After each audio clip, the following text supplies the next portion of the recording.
Hi everyone, this is Matthew Jennifer Carboners, and I'm here with Tournament Theory Concepts Part 2. So you have to watch the first video, and it should make complete sense what we're talking about if you watch the first video and just jump right in here. So, denying equity. So, because stack depth is small, it's often possible to raise with hands that would not be strong enough to raise 100 big blinds deep. You just can't get to the river and truly hate life when you have top pair, good kicker, or second pair. The money has already gone in by that point. You need to get very comfortable trying to deny equity with a, again doing a little quote thing with my hand, value hand, even if you don't want to be called or raised. You have to check raise top pair, good kicker sometimes.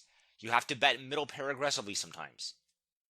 So I've talked a lot about in other videos how even when you're raising a polarized range, a lot of the times the good part of the polarized range or the value hands still don't want action. It's a very common thing. That's even going to be more so the case when you're playing with small stack depth. So in a typical post-flop situation where you're 100 big blinds deep, it's not uncommon to see players raise like, two pair sets and then more or less bluffs and draws on the flop with 100 big blind stack depth. Whereas as you get more shallow, you might still be raising, two pairs and sets on the flop, but you also might start raising a lot more top pair good kicker stuff. Because again, like nothing really that bad can happen. There's not a lot of stack depth. Your opponent can't really 3-bet you very effectively on the flop. And if your opponent has an overpair and you have top pair good kicker and you're only 20 or 25 big blinds deep, you're going to get stacked either way. So you want to get more comfortable sort of lowering your standard for how strong a hand needs to be to value raise it as you get shallow. You can get a lot more aggressive because you want to deny your opponent the ability to realize his equity. Since the pot, even if the pot's small, it's already going to be a big pot relative to your stack depth. So yeah, just get comfortable trying to deny equity and raising weaker hands even if you really don't want to get called.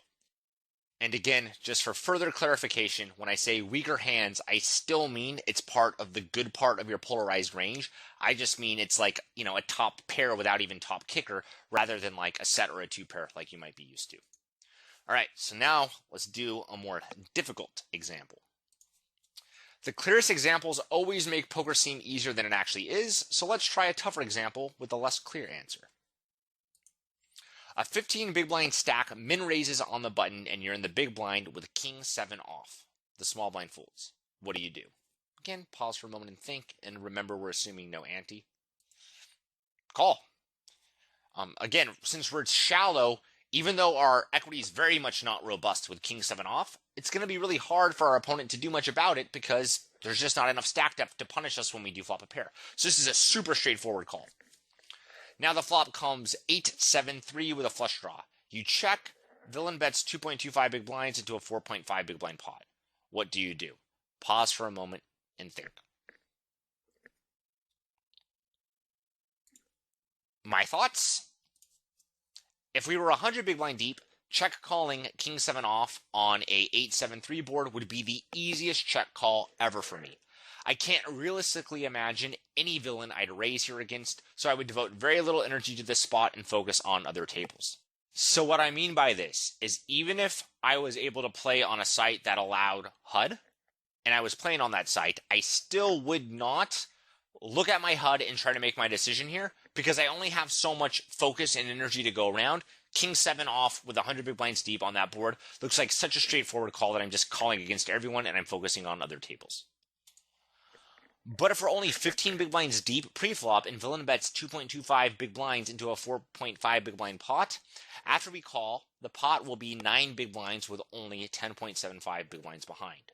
What should we do now? And then again, why?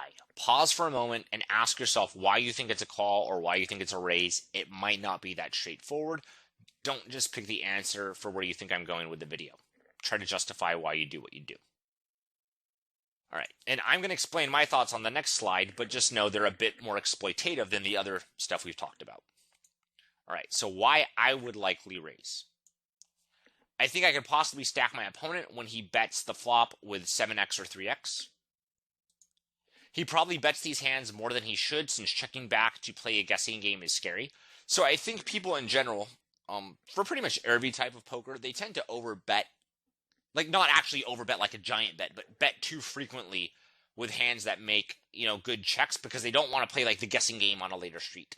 So I think if we check raise king 7, it's quite possible our opponent will have bet on the flop with like a 7x hand that we beat or a 3x hand that we beat. Even if he shouldn't have bet them on the flop, I think people likely will.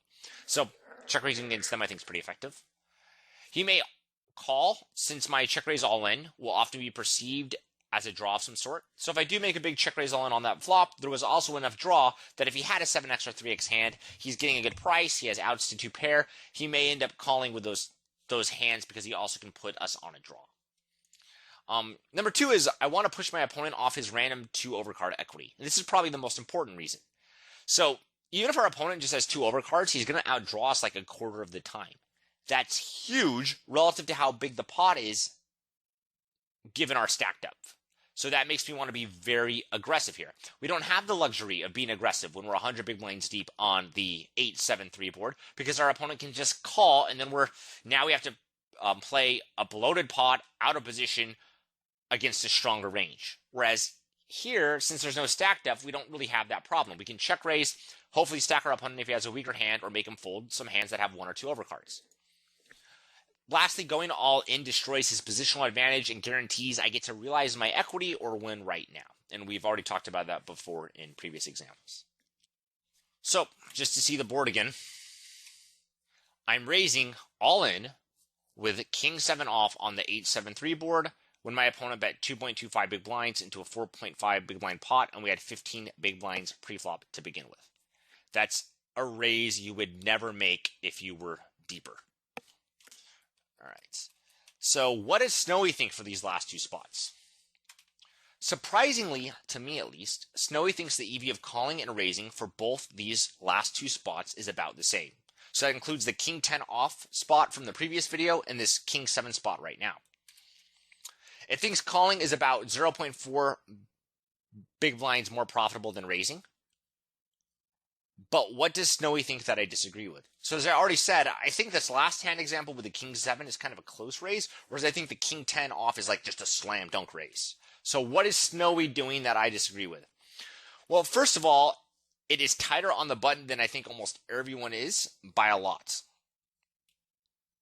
So it raises when 15 big blinds deep on the button only 29.5% of the time. Let that sink in. So it folds to the button, and with no antes and being only 15 big blinds deep, it's raising less than 30% of the time. So Snowy must be being very tight here because it thinks the blinds have a really good stack depth to ship over the open with, which I would agree with. But in reality, I don't think most people are going to be opening that tight. The second thing is I think people have weaker ranges in c-bet too wide on the flop. So both of these beliefs favor aggressive check raises. As I just talked about, we really want to deny our opponent his ability to realize his equity, and we can stack weaker hands. And then this last one's really key, and this is almost always going to be the case, I think, in practice. And most significantly, we assumed no antes.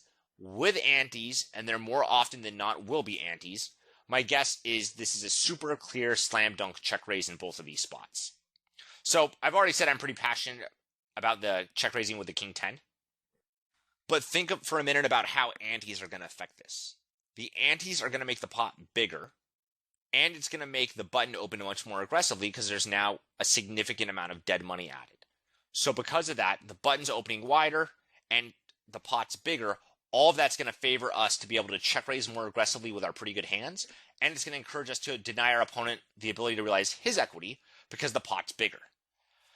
So if we had antes, and I didn't really talk about antes much yet because I only really want to do one concept at a time for right now, but if there were antes, and there usually will be, I think it makes the last 2 examples even clearer check raises. I would raise them both without antes, but once you throw antes in the mix, and there usually will be antes, I think it's like slam dunk, boom, check raise it. All right, so speaking of antes, oh, we're not there quite yet. First, we got to do a take-home message.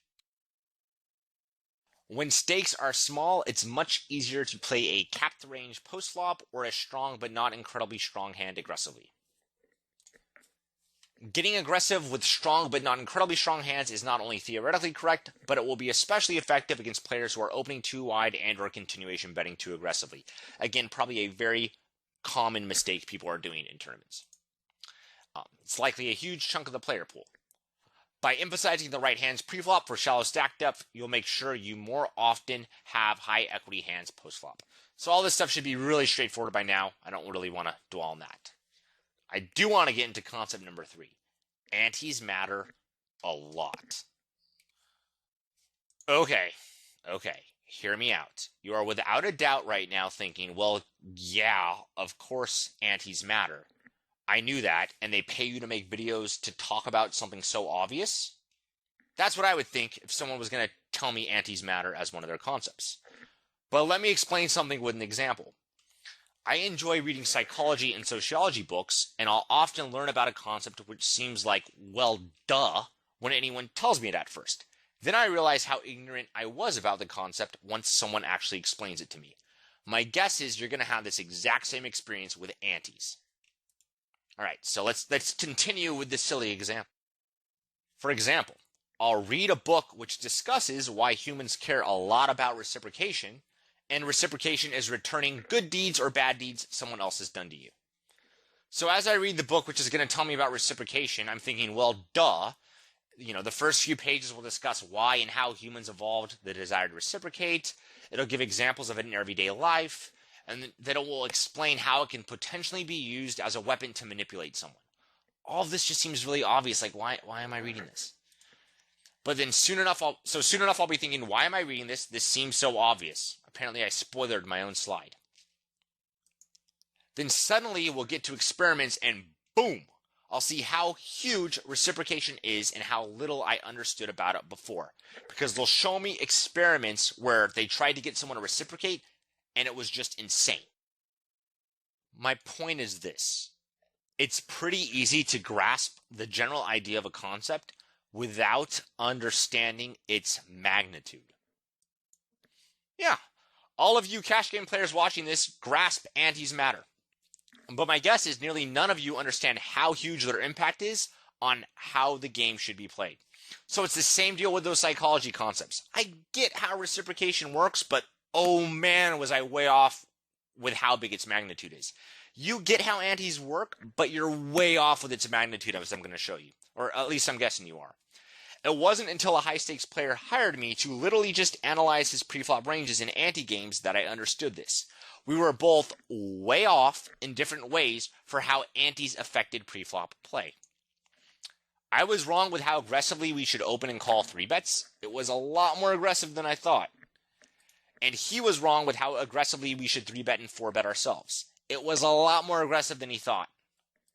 We were both significantly too tight in different ways, and it wasn't until we started playing with the math that we realized how far off we were. So, whenever you analyze a tournament hand, one of the first things you need to look for or ask is, were there antes in play, and how big were they? Even if no one else is paying adequate attention to this, it gives you the opportunity for a huge edge. First, imagine you're playing at a table. Imagine it's a 4-ring table, and everyone you're playing with is super good. If everyone was super good and everyone was adjusting properly to antes, then you'd see everyone get much more aggressive. Because there's a lot more dead money, everyone's going to get more aggressive, including you. Now imagine you're playing at a table where people aren't adjusting well.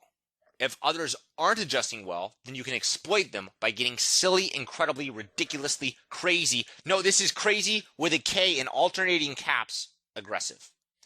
There's a huge edge with antes to get overly aggressive if people aren't aware of them. You might literally open the button 100% of the time or something very close to it if the blinds are playing like it's a no ante game and there is antes. I commonly see antes in total result in 0.6 to 1.2 big blinds of extra dead money in the pot. Of course, one has a much bigger effect than the other, but even 0.6 big blinds in dead money is quite substantial. Adjusting for antes. So I've talked a lot about preflop in other videos, and I'm not going to repeat all the concepts and all the rules, but here are some key ones. It's totally normal to call 3-bets expecting to lose, and calling often loses less on average than folding, so we call. So totally normal to call a 3-bet and be quite unhappy about it. That's standard. Number 2 is it's rare we'll want to fold to 3-bets more than 40% of the time. Unless the 3-bet was especially big or if the 3-bet was made with several players left to act. So for example, if it's a full ring game If you open under the gun and under the gun plus 2 3-bets, then there's a lot of players left to act that can defend, so you can fold a little bit more. But in general, if you open and the big blind 3-bets, I don't think you can fold more than 40% of the time, and even folding 40% might be too much in theory. So just know you gotta defend very aggressively against 3-bets. And then someone who defends by calling 3-bets needs to defend more often than someone who defends by 4-betting more aggressively against 3-bets.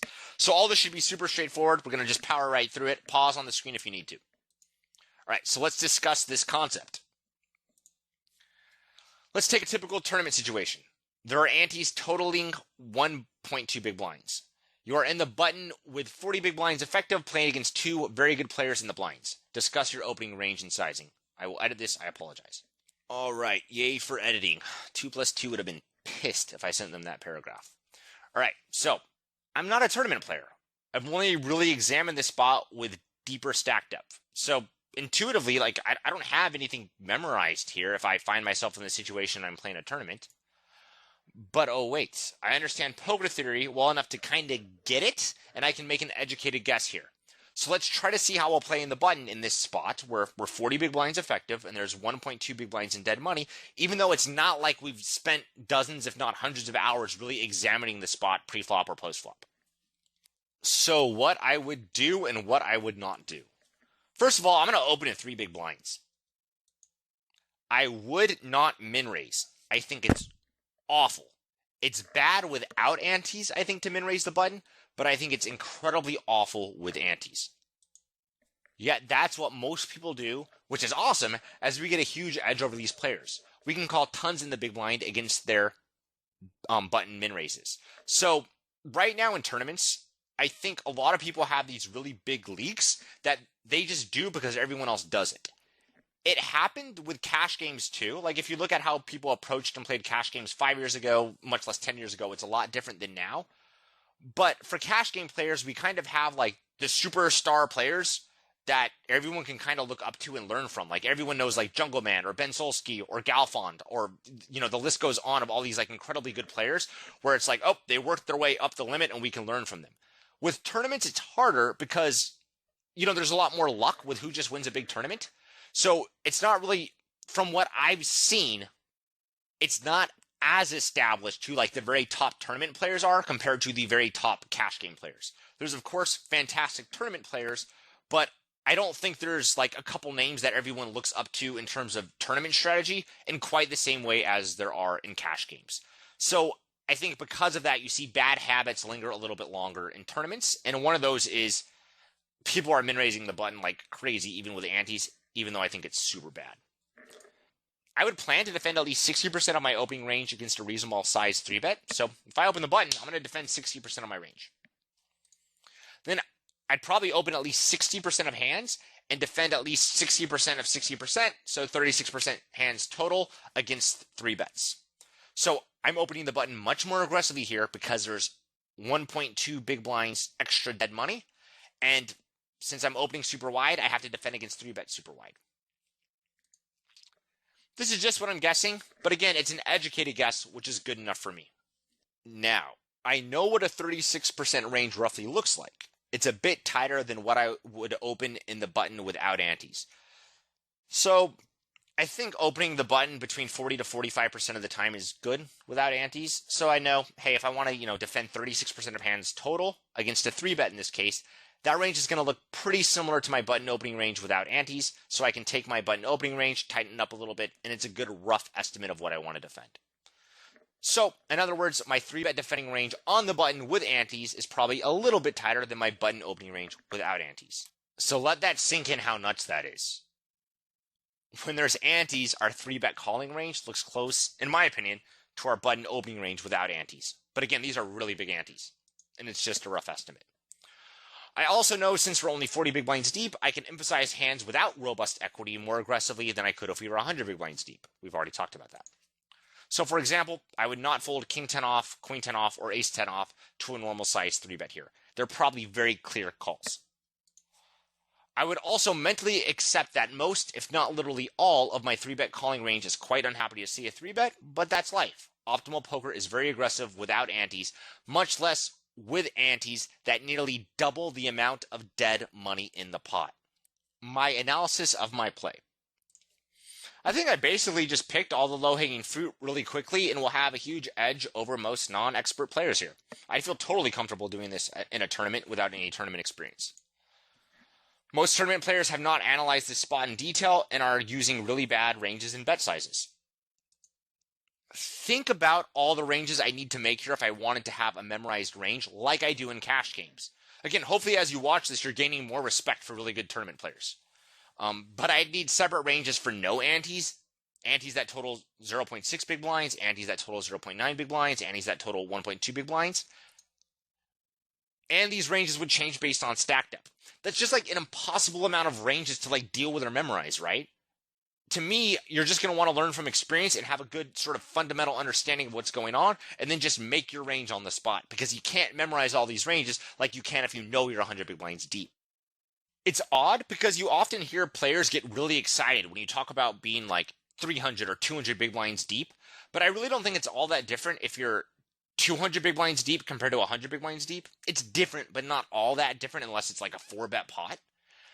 What really matters is the difference between 15 to 25 to 35 big blinds deep. These are all hugely different.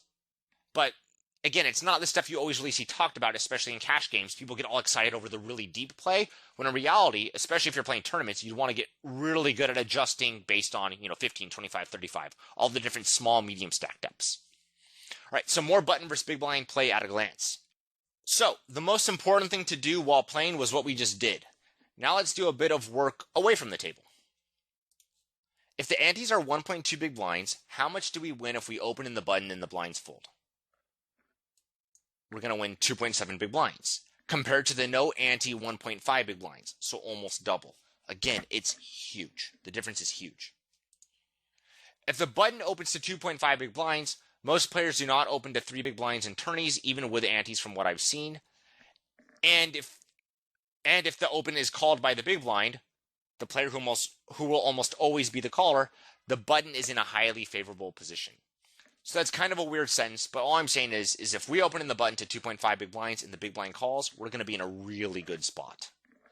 The reason for that is the big blind called risking 1.5 big blinds to win 5.2 big blinds. That's almost 4-to-1 odds. So you can check that math there, but from my experience working with cash game players, when you kind of show them math, they'll immediately jump on board to a new concept. Tournament players are a little bit more reluctant, especially with their bet sizing. So even opening the button to 2.5 big blinds is, I think, on the big size for mostly from what I've seen. I still think it's too small, and here's the math for it. But a lot of people would actually think that's a bigger open because they think it's normal to min raise. But when you raise to 2.5 big blinds, you're laying the big blind almost 4-to-1 odds. That's just insane. The big blind gets such a good price, even if you're opening to 2.5 big blinds, much less if you're min raising.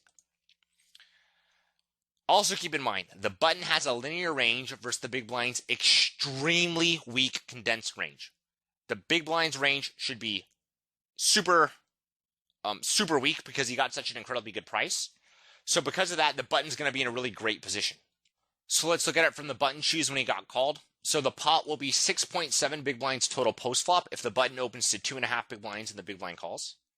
So the button paid 2.5 big blinds to have position with a stronger range heads up and a 6.7 big blind post flop pot. Again, let that sink in. I've spent a ton of time on this type of math, but for most people watching this, this probably isn't the first time they've really experienced it, but it might be the first time for antes. If the button opens and gets called, he has the better range, he has position, and if the pot's 6.7 big blinds post flop, he's invested less than a third of the money that's in the pot because the antes added so much to it and then the small blind folded. So there was so much dead money. The button's got the in position, favorable range, and he hasn't even really invested all that much money for what's in the pot because there was so much dead money there to begin with. The button is in an extremely great situation when he opens and gets called. Even if the button opened a very weak hand and got called, the button's doing really good. So even if the button opened the weakest hand in his range and got called by the big blind, I think the button's still like, nice. Nice. All right. So I've made entire videos on pre-flop math that I don't want to repeat here, but hopefully you can see the blinds would need to 3-bet very aggressively against a 2.5 button open. For a 2.5 big blind open to win 2.7 big blinds, I don't think it's unreasonable to think the blinds would need to 3-bet between 40 to 45% of the time combined. If I had to guess right now, at least the 40% is a very conservative estimate. I would think 45% is a good guess, maybe even 3-bet a little bit more. I shouldn't say a little bit more. All right, final answer. If I had to guess right now, I would guess the blinds combined want to 3-bet around 45% of the time. If I just had to guess without doing a ton of math. That's a lot. That's very, very aggressive. And that's how you get incredibly aggressive ranges. The math demands the blinds 3-bet very aggressively because, again, the button got such a great price on its open to just win the dead money. And the math also dictates the button has to call 3-bets very aggressively. Since the button will, of course, be getting a great price on calling 3-bets too. So let's look at that real quick. A small blind 3-bet to 8.5 big blinds means the button can risk 6 big blinds to win 13.2 big blinds by calling the 3-bet. So the button's getting better than 2-to-1 odds when he calls the 3-bet. And again, as we've already talked about, it's kind of easy to call with good but not great hands that don't have robust equity when there's not a lot of stack depth. So not only is the button getting an awesome price on calling a 3-bet, like, buttons always get an awesome price on calling a 3-bet, right? Even if you're playing with 100 big blind stack depth. But the difference is it's much easier to play against a strong linear range or a polarized range when you're shallow rather than when you're deep, right? Like, it sucks when you're deep and you end up having these medium pairs, but it's very easy to play these pairs when you're so incredibly shallow. So not only when the button faces a 3-bet is he getting a really good price, he also has stack depth, which makes it very hard for him to hate life. He's going to be able to realize his equity pretty effectively. Wrapping up the series. Cash game players often think, LOL donkiments, when in reality tournaments present many incredibly complex and difficult decisions.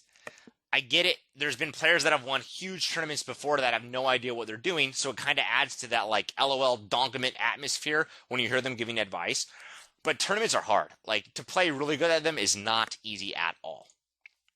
There are often big edges to have in tournaments since many of the concepts previously discussed are not well understood by tournament players. Think about this for a minute. I actually should have added this into my slide somewhere. It just came to me now. People often don't like tournaments because they say there's so much variance. But if there's a lot of variance, that's also going to make it easier for weak players to be around longer. Because it's not all that unlikely to imagine, someone's just playing casual poker and then they get very lucky a couple times in a row. They're going to stay around for a long time. Whereas the fish and cash games might get eaten up, very quickly without getting a big win.